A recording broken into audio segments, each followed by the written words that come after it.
আসসালামু আলাইকুম। অনার্স ৩য় বর্ষের সকল শিক্ষার্থীবৃন্দ, আশা করি সবাই ভালো আছো। তো আজকে আমার বাংলা প্রবন্ধ ১ এর বিষয় কোড ২৩১০১১ এর ক বিভাগের প্রশ্ন উত্তর নিয়ে আলোচনা করব।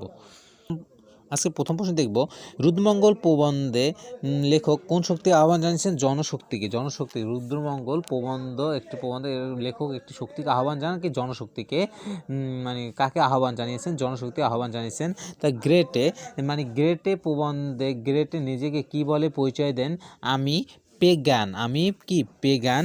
আমি প্রকৃতির পূজারী। আমি প্রকৃতির পূজারী। এটা কে বলেন? গ্রেটে প্রবন্ধে তার পরিচয় দেন। গ্রেটে তার প্রবন্ধে কি পরিচয় দেন? গ্রেটে প্রবন্ধে গ্রেটে নিজের পরিচয় দেন এ বলে। তা বাংলা নবযুগ প্রভাব নক্ষত্র রামমোহন রায়। প্রভাত নক্ষত্র কি? রামমোহন রায়। এটা আগে দুইবার পড়েছি। তাই কালিদাস সংস্কৃতি ভাষা কবি। কালিদাস কোন ভাষার কবি? সংস্কৃত ভাষার কবি। সংস্কৃত ভাষার কবিকে কালিদাস। দুইভাবে আসতে পারে প্রশ্ন। কালিদাস কোন ভাষার কবি? সংস্কৃত ভাষার কবি। আর সংস্কৃত ভাষার কবিকে কালিদাস।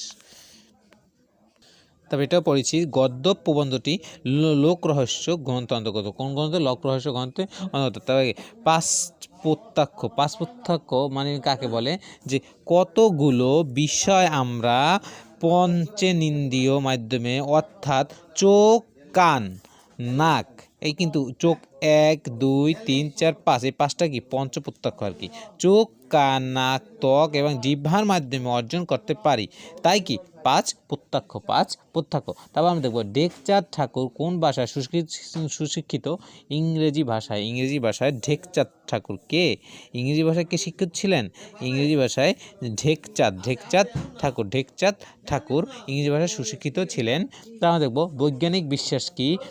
বৈজ্ঞানিক বিশ্বাসটা কি? যে বিশ্ব ব্রহ্মাণ্ডের নিয়মে কোথাও একটু ত্রুটি থাকতে পারে না। এটাই কি? বৈজ্ঞানিক বিশ্বাস।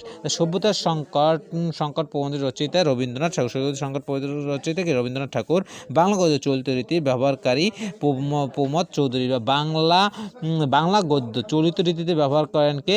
প্রমথ চৌধুরী। যৌবনে রত্নাকরের পেশা কি ছিল? দস্যুবৃত্তি। যৌবনে রত্নাকরের পেশা কি ছিল? দস্যুবৃত্তি। তারপর আমরা দেখব, প্রমথ চৌধুরীর জন্ম কত সালে? প্রমথ চৌধুরীর জন্ম 1868 সালে। 1868 সালে কার জন্ম? প্রমথ চৌধুরীর জন্ম 1868 সালে। তারপর আমরা দেখব, শিক্ষা একটা পত্রিকার নাম। যে শিক্ষা পত্রিকার মূল মতো কী ছিল? আমরা আগে পড়েছি, জ্ঞান যেখানে সীমাবদ্ধ, বুদ্ধি যেখানে আড়ষ্ট, মুক্তি সেখানে অসম্ভব। তাই কোরআন আল্লাহর প্রতিনিধি কাকে বলা হয়েছে? মানুষকে। মানে কোরআন যে আল্লাহর প্রতিনিধি, এটা কাদেরকে বলা হয়েছে? মানুষকে বলা হয়েছে।